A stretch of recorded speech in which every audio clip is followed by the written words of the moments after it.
O estudo do Observatório da UFAL apontou um descontrole no ritmo de transmissão da doença.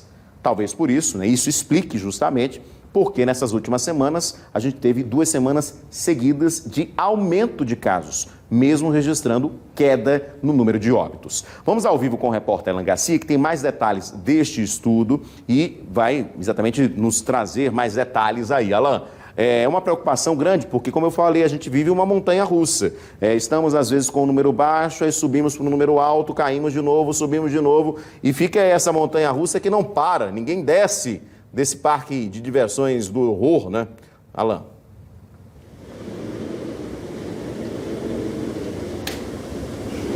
Exato, Edson. Eu estava conversando agora há pouco com o professor Gabriel, que é coordenador do Observatório da UFAL, e ele explicava exatamente isso. A gente não está numa descida, né, que faz a montanha-russa, como você está trazendo aí. A gente está num nível que ele fica oscilando, né? Então, assim, nessa última semana, o Observatório da UFAL foi quem encontrou.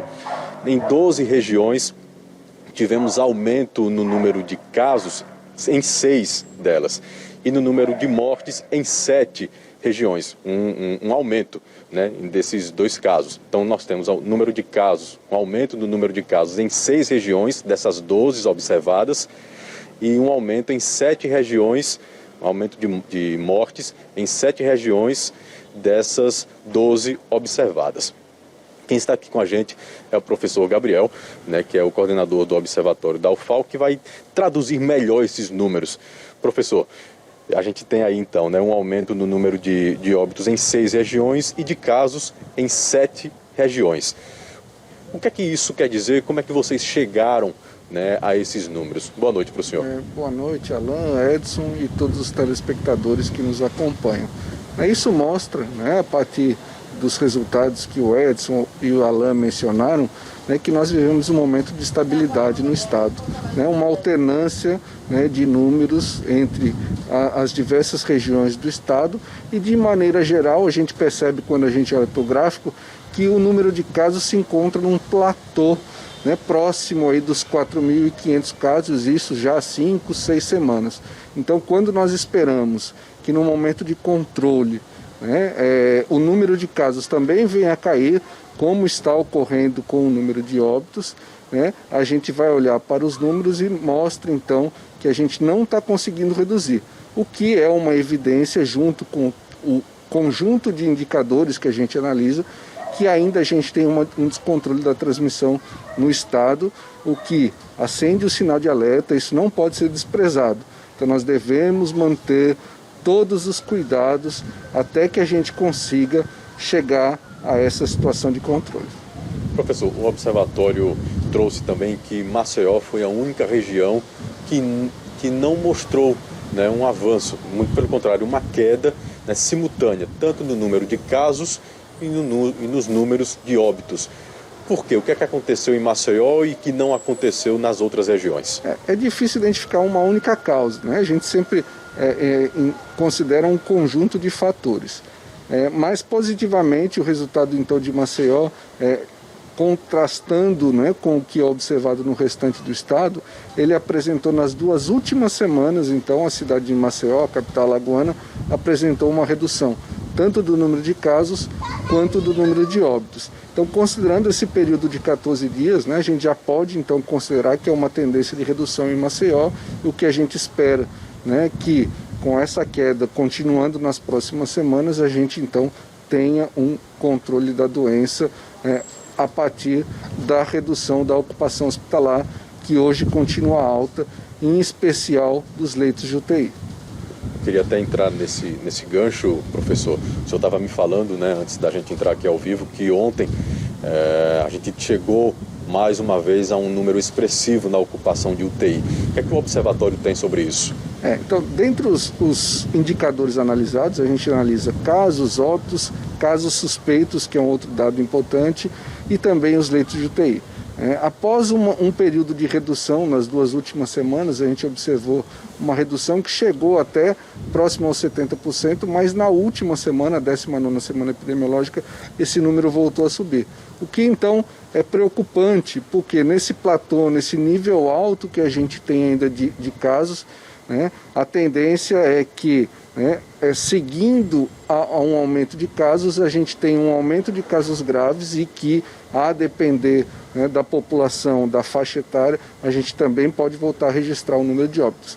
Então, a ocupação das UTIs, que havia sido, nas últimas semanas, estava caindo e chegou próximo de 70%, nessa 19ª semana subiu novamente e ontem, no último boletim divulgado pela CESAL, estava em 81%. E o que chama mais atenção é que esse resultado foi obtido considerando a União dos Palmares, que tem uma ocupação muito baixa. Então, quando a gente pega outras regiões do estado, como Arapiraca, São Miguel dos Campos, Santana de Ipanema, a gente tem ocupação próxima de 100%, acima de 90%. Então, esses números são preocupantes e demonstra toda a gravidade que a gente tem ainda no estado, apesar de todas as medidas que estão sendo tomadas e que elas não podem, então, deixar de ser consideradas. Professor, falou em Arapiraca aí, tem até um dado que é importante trazer. Arapiraca registrou o maior número de casos nessa última semana. O que é que aconteceu por lá? O que é que a gente pode entender? Como eu falei, a gente não tem na nossa pesquisa como, não é do escopo, como a gente identificar uma causa, mas olhando para os números, a gente percebe que em Arapiraca foi, dentre essas 12 localidades analisadas, a que apresentou o maior aumento do número de casos na última semana. Então, isso acende o alerta, principalmente por conta da importância da cidade. Ela é a sede da 2ª macro-região de saúde do estado. Então, após Maceió, é onde se concentra o maior número de leitos de UTI, e esses leitos estão quase todos ocupados. Ontem, quando saiu o boletim, a gente analisando, dos leitos disponíveis para o tratamento da Covid em Arapiraca, só tínhamos disponíveis 4 leitos.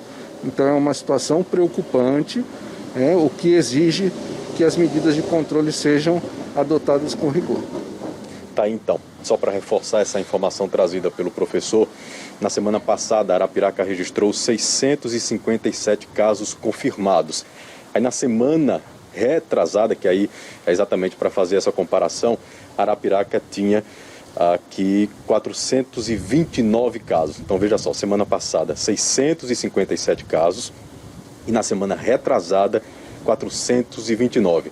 Que é exatamente, a gente chega então nessa ocupação, professor? Isso. Preocupante, Isso mesmo, é preocupante. Então, quando a gente analisa o conjunto de dados, a gente precisa entender que a pandemia não passou. Apesar de todo o esforço que tem sido feito para a retomada das atividades econômicas, para sanar outras necessidades da população, a gente precisa entender que a pandemia não passou. Nós temos um nível alto ainda de transmissão, um nível alto de ocupação hospitalar, o que não descarta a possibilidade de um colapso do sistema hospitalar nas próximas semanas. Então a gente precisa manter todos os cuidados enquanto a vacinação avança. Esse é um ponto fundamental, é o que vai poder nos levar de volta para essa normalidade. Como ainda a gente tem apenas 11% da população adulta alagoana imunizada, é um número muito baixo. Nós precisamos avançar com essa vacinação para que a gente possa, então, retomando as atividades com segurança. Professor Gabriel, obrigado mais uma vez pela participação do senhor aqui conosco, trazendo essas informações importantes. Bom, Edson, então, o professor falando aqui, reforçando a questão da vacinação, daqui a pouquinho a gente vem com mais uma entrevista ao vivo, com informações ao vivo sobre a vacinação aqui em Maceió. Já adianto aqui que vai ter Corujão aqui na capital. Daqui a pouco eu trago os detalhes sobre essa nova etapa aqui na capital. Até já.